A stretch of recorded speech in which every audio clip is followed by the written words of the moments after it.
성경입니다. 우리 사도행전 2장 37절에서 38절입니다. 제가 먼저 한번 읽도록 하겠습니다. 그들이 이 말을 듣고 마음이 찔려 베드로와 다른 사도들에게 물어 이르되, 형제들아, 우리가 어찌할꼬 하거늘? 베드로가 이르되, 너희가 회개하여 각각 예수 그리스도의 이름으로 세례를 받고 죄 사함을 받으라. 그리하면 성령의 선물을 받으리니. 아멘. 이번엔 말씀 되새기면서요, 다 같이 합독하겠습니다. 시작. 그들이 이 말을 듣고 마음에 찔려 베드로와 다른 사도들에게 물어 이르되, 형제들아, 우리가 어찌할꼬 하거늘? 베드로가 이르되, 너희가 회개하여 각각 예수 그리스도의 이름으로 세례를 받고 죄 사함을 받으라. 그리하면 성령의 선물을 받으리니. 아멘. 아멘. 하나님께로 돌이키는 회개, 하나님께로 돌이키는 회개라는 제목으로 하나님 말씀 증거하도록 하겠습니다. 오늘도 인사합니다. 옆에 분들하고 축복하면서, 당신은 복의 사람입니다. 인사하겠습니다. 당신은 복의 사람입니다. 당신은 복의 사람입니다. 이제 하이파이브 할게요. 아싸, 기적이 일어납니다. 아싸, 기적이 일어납니다. 다른 분하고 아싸, 기적이 일어납니다. 또 한 번만 더 할게요. 또 다른 분하고 아싸, 기적이 일어납니다. 놀라운 기적이 일어나고 있습니다. 여러분, 잘 될 겁니다. 우리는 복의 사람이니까요, 하나님의 복이 우리 가운데 반드시 기적으로 나타나게 될 것입니다. 우리 엔카운터를 지난주, 그 전주에 엔카운터를 잘 했고요. 지금까지 여러분 믿음으로 승리하고 계신지 모르겠습니다. 다시 말씀드리지만 이 엔카운터는 우리의 기분이나 감정을 위해서 하는 것이 아니지요. 무슨 마치 기분이 좀 좋아지고 또 우리의 마음이 시원해지기 위해서 그것이 엔카운터를 하는 목적이 아니란 이야기입니다. 왜냐하면 기분과 감정은 금방 사라지게 되어 있거든요. 엔카운터는 하나님을 만나는 시간입니다. 예수 그리스도를 내 안에, 우리 안에, 내 마음 안에, 내 심령 안에 인격적으로 모셔드리는 시간, 그것이 엔카운터입니다. 예수님을 내 안에 모셔드리는 것이니까, 예수님을 나의 주인으로 모셔드리는 것이죠. 주인이 바뀌는 것입니다. 그동안 내가 내 삶의 내가 주인이었지만 이제는 예수님이 나의 주인이 되어 주시는 것이죠. 그래서 우리 삶의 주변이 바뀌는 것이 아니라 내가 바뀌는 것입니다. 그것이 엔카운터입니다. 그래서 엔카운터가 된 사람은 내가 바뀌기 때문에, 나 자신 스스로가 바뀌기 때문에 자연스럽게 그의 삶이 바뀌는 것이죠. 왜냐하면 주인이 바뀌었거든요. 내가 내 삶에 내가 주인이 되어서 살았을 때는 내 나름대로 살아왔겠지만 이제는 주인이 바뀌었으니까 내가 나를 위해 살지 않습니다. 나의 주인을 위해 살아가는 것이죠. 그래서 예수 그리스도가 나의 주인이 되셔서 하나님의 영광을 위해 살아가는, 목적과 사는 이유, 사는 존재로서의 모습이 완전히 바뀌어지게 되는 것입니다. 그래서 우리는 더 이상 사주팔자 운명에 매이지 않습니다. 자기 정력대로 살아가는 어떤 그런 스타일, 어떤 패턴, 어떤 그런 습관, 거기에 묶여서 살아가지 않는다는 이야기입니다. 이 모든 것에서 우리는 자유케 되어지는 것이지요. 엔카운터가 된 사람은 그렇게 바뀌어진 사람이란 이야기입니다. 무슨 얘기냐면 바뀌었다라고 하는 것, 그러니까 거듭났다라고 하는 것입니다. 다시 태어난 것이죠. 새로운 피조물로, 새롭게, 새로운 존재로 다시 태어났다는 이야기입니다. 그래서 엔카운터의 목적, 또 하나의 목적은 성령으로 거듭나는 것, 거기에 있다라는 것이죠. 우리가 예수를 믿는다라고 한다면 우리는 반드시 성령으로 거듭나야 된다는 얘기입니다. 오늘 방금 읽었던 사도행전 2장 37절 38절에서는 베드로의 설교, 베드로가 설교하는 내용 중에 일부입니다.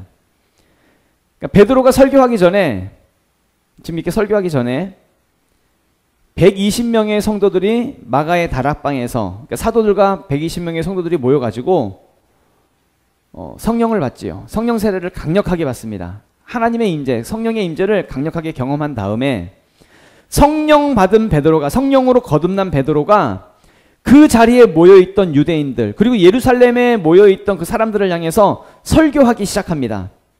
성령이 임재하신 그 내용을 말하면서 예수 그리스도께서 구약에서 이미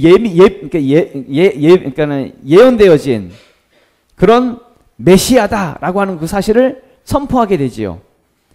그럴 때에 이 베드로의 설교를 듣고 그 사람들의 마음이 찔리기 시작합니다. 마음이 찔려서 베드로와 사도들에게 묻습니다. 형제들아, 우리가 어찌할꼬? 이렇게 묻지요. 방금 읽었던 내용이죠. 본문. 그럴 때에 베드로가 말하기를 38절이죠. 너희가 회개하여 각각 예수 그리스도의 이름으로 세례를 받고 죄사함을 받으라. 그리하면 성령의 선물을 받으리니. 회개하고 뭘 받으래요? 성령을 받으랍니다. 회개하고 성령을 받으라. 그렇다는 얘기는 우리가 성령을 받기 위해서는, 성령으로 거듭나기 위해서는 반드시 그 전에 어떤 과정을 거쳐야 된다는 거예요? 회개를 거쳐야 된다는 거예요. 회개하고 성령을 받으라고 합니다. 성령 받기 위해서는 회개가 반드시 필요하다는 이야기죠. 당연한 이야기는, 그렇다는 얘기는 회개가 없이는, 회개하지 않으면 성령이 임하시지 않는다는 얘기예요. 왜냐하면 성령님은 거룩한 영이십니다. 성령님은 하나님이십니다. 그 하나님이신 분이 죄 있는 곳에 임재하실 수가 없지요. 죄가 해결된 곳, 그곳에, 거룩한 곳, 그곳에 임재하시는 곳입니다. 그럴 때 우리가 성령이 임하기 위해서, 성령으로 우리가 거듭나기 위해서는 반드시 우리가 회개가 되어져야 한다는 이야기죠. 뭐 다 아시는 내용이지만 우리가 엔카운터 수양회를 할 때에 뭐 아침부터, 처음 시작할 때부터 성령을 구하지 않습니다. 아침, 그리고 점심, 오후 시간 내내 강의를 하고 또 우리가 기도하고 구하는 것은 우리의 죄의 문제, 우리 안에 있는 상처의 문제, 쓴뿌리, 저주된 것들, 이 모든 것들을 끊어내는 작업을 먼저 하지요. 우리의 죄를 회개하는 것부터 시작을 합니다. 회개부터 되어져야 회개하고 난 뒤에 성령을 구하는 것입니다. 지난달에 우리 여기 있는 청년 6명이 제주도에서 하는 셀 오픈 리더 수련회를 다녀왔습니다. 그때 이선반 목사님이 집중해서 강의를 하셨던 것은 셀 오픈을 위한 것이니까, 전도하기 위한 것이니까, 무슨 셀 오픈 전략을 말씀하셨다든지 아니면 전도의 방법을 가르쳐 주시거나 그러지 않았습니다. 이성박 목사님이 강의하셨던 것은, 집중했던 것은 회개하고 거듭나야 한다라고 하는 것을 집중적으로 말씀을 하셨지요. 사실 여기는 우리도요, 전도해야 된다는 거 다 압니다. 그리고 어떻게 해서든지 전도를 하려고 합니다. 마음에는 가득합니다. 정말 하고 싶습니다. 전도하고 싶습니다. 근데 문제는 뭐냐면 할 수 있는 힘이 없다는 것입니다. 실제로 행함이 나타나질 않는다는 이야기입니다. 방법을 몰라서가 아니라 우리 안에 이 거듭남이 약하기 때문이란 이야기죠. 우린 지난 2주 동안 놀라운 교회에 가서 주일 저녁 예배를 같이 드렸습니다. 그때에도 백열한 목사님, 백 목사님이 한결같이 하셨던 말씀이 뭐냐면 거듭남이었습니다. 거듭나야 전도할 수 있는 힘이 있다는 것이죠. 내 힘으로 전도하는 것이 아니라 거듭남을 통해서 전도할 수 있는 힘이 나오는 거라고. 그러니까 거듭나지 않으니까 아무리 하고 싶어도 할 수 있는 힘이 나오지 않는 것이다 라고 말씀하시더라는 이야기입니다. 만약에 우리도 행함이 없고 해야 하는데 그 부담감만 가지고 있다고 한다면 어쩌면 우리 안에 있는 이 거듭남에 대해서 한번 점검을 해볼 필요가 있다는 이야기입니다. 정말 지금 우리에게 정말 필요하고 정말 우리가 중요한 것은 전도의 전략이나 뭐 전도에 대한 어떤 방법이나 그런 것이 아니라 내가 정말 물과 성령으로 거듭났느냐에 대한 부분이란 이야기죠. 오늘 본문을 통해서 봤을 때 어떤 사람이 거듭날 수 있다고 말을 해요? 회개한 사람. 자기 안에 있는 이 죄의 문제가 해결된 사람이 성령으로 거듭날 수 있다는 것이죠. 38절 말씀 다시 한 번 더 보면 너희가 회개하여 각각 예수 그리스도의 이름으로 세례를 받고 죄사함을 받으라. 그리하면 성령의 선물을 받으리니. 아멘. 회개하고 성령을 받으라. 무슨 얘기예요? 회개가 되어야 성령 받을 수 있다는 얘기예요. 회개가 되어야. 그러면 이제 우리의 문제 다시 한 번 더 좀 점검해 보면 이제 회개를 해야 되겠네요. 회개에 대한 부분을 한번 점검해 봐야 되겠네요. 오늘날 많은 사람들이 교회를 다니고 예수를 믿는다라고 하지요. 그런데 회개가 되었느냐라고 했을 때 이것은 좀 또 다른 문제가 될 수 있겠습니다. 사실은 한국 교회 안에 회개 없이 예수를 믿는 사람들이 정말 많더란 이야기입니다. 대부분의 많은 사람들이 사실은 회개 없이 예수를 믿는 사람들이 많아요. 교회를 다닐 때에 교회에서 하는 복음 메시지를 들어요. 그리고 영접 기도를 따라 해요. 그리고 마음을 먹기를 이제 교회 다녀야지 라고 마음을 먹습니다.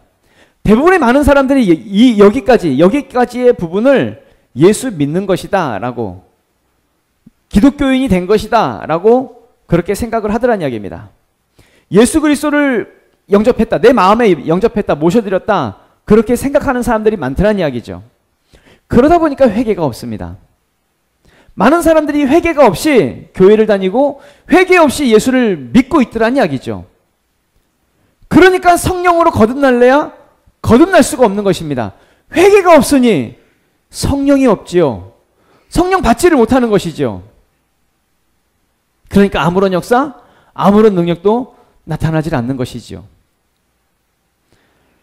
그렇다고 한다면 우리가 정말 필요한 것은 이제 회개부터 한번 시작해보자는 이야기입니다. 회개부터. 1907년 우리 대한민국 땅에, 이 한국 땅에 정말 큰 부흥의 운동이 일어났었죠. 1907년 평양에서 대부흥의 운동이 일어났었습니다. 평양에 있던 산정현 교회에서 한국 땅의 부흥의 역사가 시작되었는데, 다른 것으로 시작된 것이 아니라 교회 안에서 일어났던 큰 회개 운동이 그 교회 안에 일어나면서 강력한 회개 운동이 부흥의 역사로 만들어지더란 이야기입니다.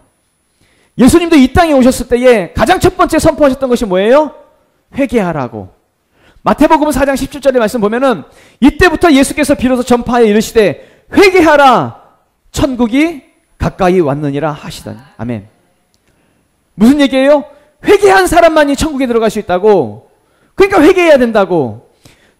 정확하게 회개한 사람, 정확하게 회개한 사람이 하나님 나라에 들어갈 수 있는 것이고, 회개한 사람이 이 땅에서 하나님의 나라를 이루면서 살아가는 것이라고, 하나님의 나라를 위해서 쓰임받는 삶을 살아가는 것이라고 그렇게 말씀하시는 것이죠. 그래서 예수님은 가장 먼저 선포하신 것이 우리의 회개를 선포하시더란 이야기입니다. 그럼 무엇이 회개일까요? 뭐가 회개일까요? 뭐가? 하나님, 내가 도둑질했어요. 용서해 주세요. 하나님, 내가 다른 사람 미워했어요. 용서해 주세요. 내가 하나님 뜻대로 살지 못했어요. 용서해 주세요. 대부분의 많은 사람들은 이런 기도를 회개했다, 회개 기도라고 착각을 하지요. 일주일 동안 살면서 지었던 죄, 그것을 교회에 와가지고 윤리적으로 살지 못했고 도덕적으로 살지 못했던 죄, 하나님의 뜻대로 살지 못했다라고 하는 그 죄책감, 자기 안에 있는 이 죄책감, 그것을 놓고 회개합니다. 하나님, 나를 용서해 주세요. 그러고 나서 회개 기도를 그렇게 한 다음에 조금 마음이 가벼워졌어. 조금 내 마음이 편안해졌어. 오늘도 나는 하나님 앞에 회개했어. 라고 많은 사람들이 그렇게 생각하더란 이야기입니다.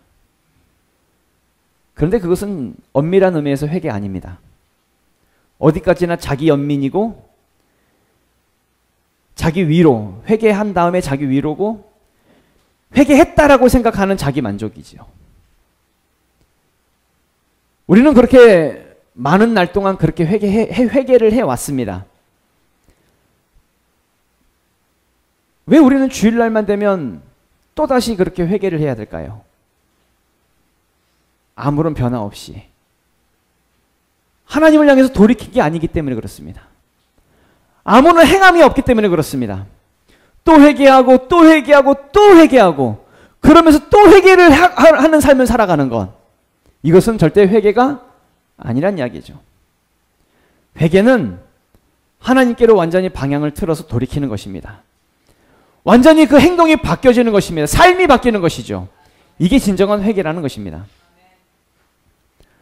한때 기독교에서 이슈가 됐던 영화 중에 하나가 그 밀양이라고 하는 영화가 있습니다. 밀양.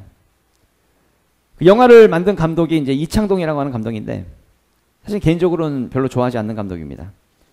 왜냐하면 그 자기 이념과 사상을 좀 그 영화 속에 좀 이렇게 드러내면서 그 이창동 감독이 그 쓴 시나리오 중에 그 아름다운 청년 전태일이라든지 뭐 왜냐면 5.18 사상을 좀 이렇게 좀 그 영향을 받아가지고 소설가로 데뷔를 했거든요. 그 뭐 박하사탕 뭐 이런 영화를 만든 사람인데 2007년도에 밀양이라고 하는 영화를 만들면서 많은 사람들이 그때 이 영화를 보고 그 기독교에 대한 반감을 갖게 되고 기독교에 대해서 막 분노를 갖게 만들었던 그런 영화이지요. 내용은 이렇습니다. 이제 그때 영화의 여주인공으로 등장하는 전도연 씨가 전도연이 아들이 하나 있었는데 유괴범이 그 아들을 죽여버려요. 유괴를 한 다음에 아들을 죽여요. 그리고 잡혀가지고 이제 감옥에 들어가게 되지요. 전도연이 그 아들을 잃은 그 아픔을 이제 아들을 잃었으니까 얼마나 슬프겠어요. 아프겠어요. 그 아픔 속에 살다가 교회를 다니면서 그 아들을 잃은 그 아픔을 이겨내게 돼요. 하나님을 믿으면서 다시 그 생활의 활력을 찾고 회복하게 됩니다. 그리고 나서 생각하는 것이 자기 아들을 죽인 유괴범을 이제 용서해 줘야 되겠다라고 마음을 먹고 그 교도소를 찾아가요. 찾아가서 유괴범을 만나게 됩니다. 만나는데 근데 유괴범이 자기가 하나님을 믿으니까 자기가 용서를 받았다는 거예요. 그런 내용인데 한번 잠깐 그 내용을 한번 캡처를 했는데 한번 영상을 한번 보도록 하겠습니다.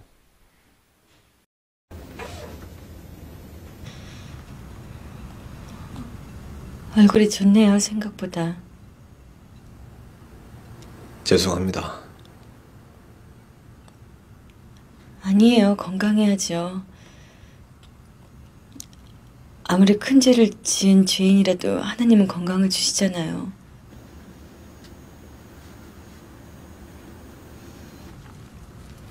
이 꽃 오다가 길가에 핀 걸 꺾어왔어요.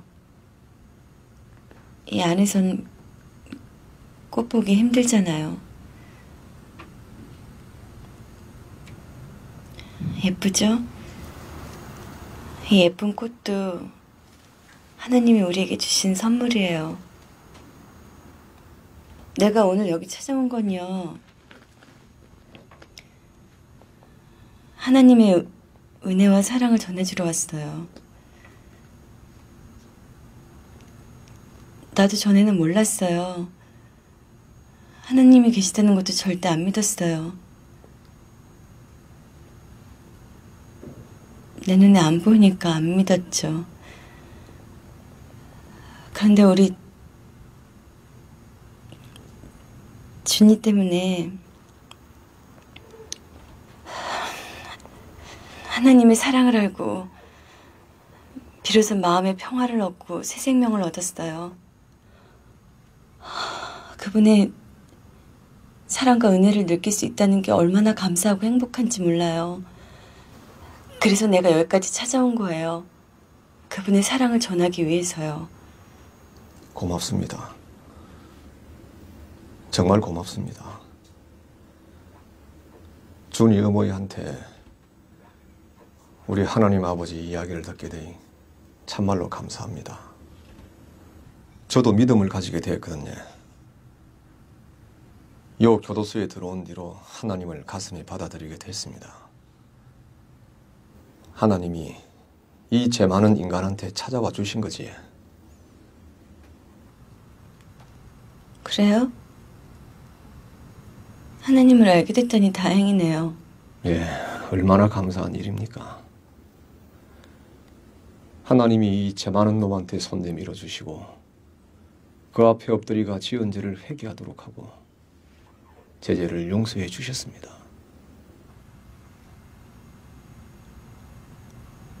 하나님이 죄를 용서해 주셨다고요? 예, 눈물로 회개하고 용서받았습니다. 그러고 나서부터 마음의 평화를 얻었습니다.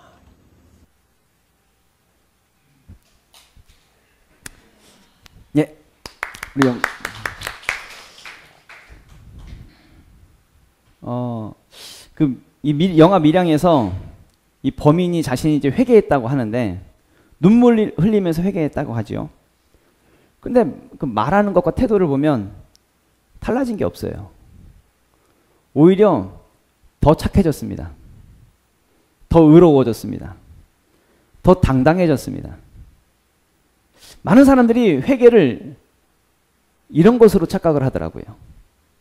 도덕적이고 윤리적인 죄를 회개하고 나서, 또 세상에서 하나님의 뜻대로 살지 못했던 자기 연민, 그것을 회개하고 나서, 또 자기 안에 있는 어떤 죄책감, 그걸 회개하고 나서 내가 회개를 했으니까 내 마음이 편안해졌다. 이 개념을 회개의 개념으로 착각을 하더라고요. 그러다 보니까 자신의 삶에 있어서 하나도 바뀐 것이 없고, 자기의 생활 패턴, 어떤 스타일, 습관, 심지어 가치관조차도 하나 바뀐 것이 없으면서 많은 사람들이 나는 회개를 했다고, 그러니까 난 용서받았다고, 그렇게 착각하면서 신앙생활하는 사람들이 많다는 이야기입니다. 영화 이 밀양에 나오는 이 유괴범처럼 아무런 변화가 없이 그런 회개를 하는 것에 있어서 우리가 너무나도 익숙해진 모습으로 그렇게 살아가고 있더란 이야기죠.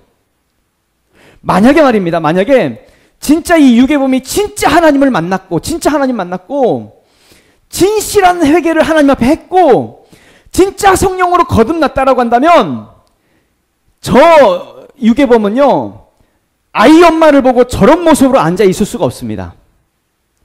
하나님은 인격이신데, 그 인격이신 하나님을 내 안에 모셔드린 건데, 정말 그 자기 죄가 느껴지는 건데요. 그 자리에서 통해 자복이 나와야지. 아이 엄마를 보고 사죄하고 또 사죄하는 모습을 보여도 부족한 건데, 너무나도 착한 모습으로 앉아 있습니다. 의로운 모습으로 앉아 있습니다. 괜찮은 모습으로 앉아 있습니다. 저게 틀렸다는 겁니다. 저게. 아니죠. 어떻게 저게 사이코패스 아닙니까? 사이코패스의 모습으로 앉아 있습니다. 아니죠. 진짜 하나님을 만나고 회개한 사람은요, 통해가 있는 것입니다. 통해가. 그 안에 가슴 아픈 울부짖음이 있는 것이죠. 사실 이거 영화를 보면 전도연도 별로 이렇게 하나님 만나거나 성령 받거나 회개한 것 같지도 않아요. 예. 성령 받지 않은 사람 둘이서 만나가지고 기독교를 저렇게 만든 거지. 아무튼 성경에 보면 다윗이 있습니다. 다윗은 하나님 마음에 딱 맞는 사람이다라고 말씀을 하시지요. 다윗에 대해서. 근데 다윗이 실수가 없었습니까? 아닙니다. 실수가 많은 사람이었고, 죄가 많은 사람이었고, 다윗은 하나님으로부터 책망도 듣고요, 징계도 받았던 사람이었습니다. 뭐 다 아시는 내용이지만 그 다윗이 대표적으로 지었던 죄가 자신의 충성스러운 부하 그 우리아의 아내 밧세바죠. 밧세바가 목욕하는 장면을 보고 그 밧세바를 데려다가 동침을 하잖아요.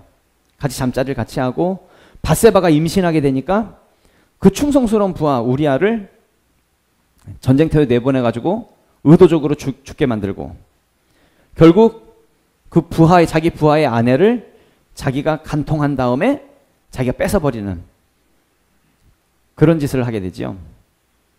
이것을 하나님이요, 악하게 보시고 나단 선지자를 보내셔서 다윗을 책망하게 하십니다. 그런데 다윗이 하나님으로부터의 그 책망을 듣고요, 그 자리에서 회개를 하는데 통에 자복하면서 회개를 합니다. 성경에 보면 눈물로 침상을 띄울 정도로, 그러니까 얼마나 가슴 아픈 회개를 했겠어요. 그냥 단순히 나 하나님 용서해 주세요, 내가 잘못했어요, 죄책감을 느끼면서 자기 연민으로 하는 것이 아니라 자신의 죄의 상태, 자신이 가지고 있던 그 죄의 상태에서 다시 하나님께로 돌아가는, 유턴하는 그런 회개를 했더란 이야기입니다. 그래서 이렇게 유턴하는, 완전히 방향을 돌리는 그런 회개를 했다는 것이죠. 그러니까 내 상태가 죄의 상태인데 이 죄의 상태에서 하나님과의 다시 친밀한 관계의 상태로 다시 되돌리는 그 회개, 이것이 회개란 이야기입니다. 이것이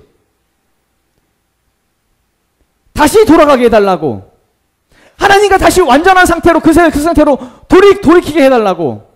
그 돌이키는 회개. 이것이 바로 진정한 회개란 이야기죠. 시편 51편 10절에서 12절 말씀 보면은 하나님이여 내 속에 정한 마음을 창조하시고 내 안에 정직한 영을 새롭게 하소서. 나를 주 앞에서 쫓아내지 마시며 주의 성령을 내게서 거두지 마소서. 주의 구원의 즐거움을 내게 회복시켜 주시고 자원하는 심령을 주사 나를 붙드소서. 다윗의 회개를 보면 어디에 집중하고 있냐면 하나님께 집중하고 있습니다. 하나님과의 그 관계에 집중하고 있습니다. 하나님, 내가 죄졌어요. 용서해 주세요. 잘못했어요. 한 번만 봐주세요. 그게 아니라 하나님과의 관계, 내 안에 정직한 영을 새롭게 해달라고. 하나님, 이 성령, 내 안에 있는 이 성령을 거두지 말아달라고. 구원의 즐거움을 다시 회복시켜달라고. 자원하는 심령을 주사 나를 붙들어 달라고. 어디에 초점을 맞추고 있어요? 하나님께 초점을 맞춰. 하나님께.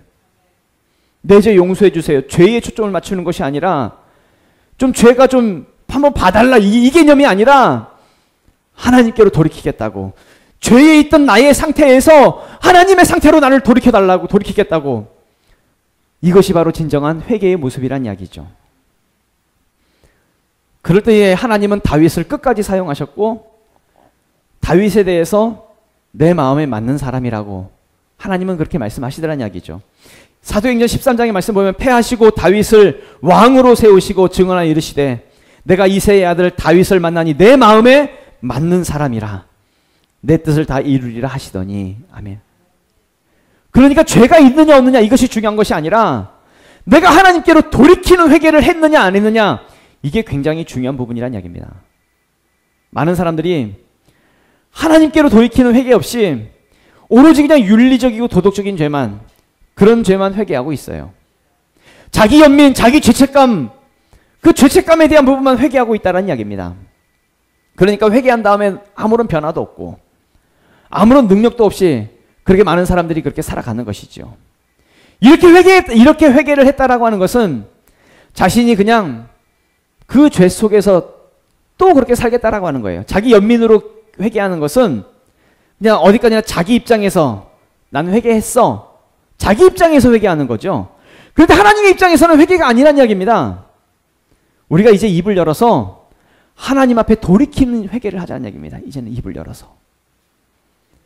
내 연민으로 하나님 용서해 주세요. 한 번만 봐주세요. 이게 아니라 돌이키자고요.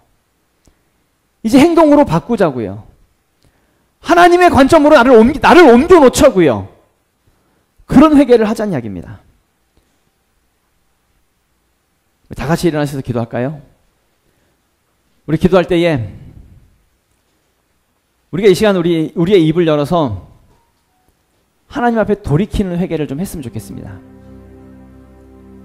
내 자신의 감정에 호소하지 말고요.